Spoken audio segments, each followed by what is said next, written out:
people think that couponers are hoarders. Here's what I'll tell you about that.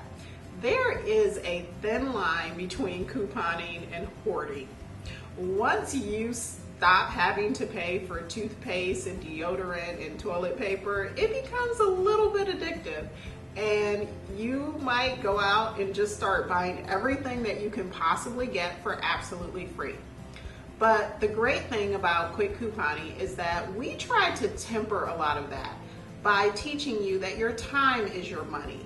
So even though you could go out and get 100 bottles of hot sauce for 10 cents, that doesn't mean that it's practical to do that. And you have to treat your time and your money just as valuable regardless of which one you're spending.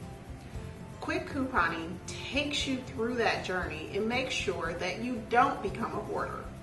We also share with you lots of different ways that you can take the excess that you have and donate it to local charities, to community organizations, to your churches, whatever you love. Give it to your family, but without having so much excess that it just overruns your life.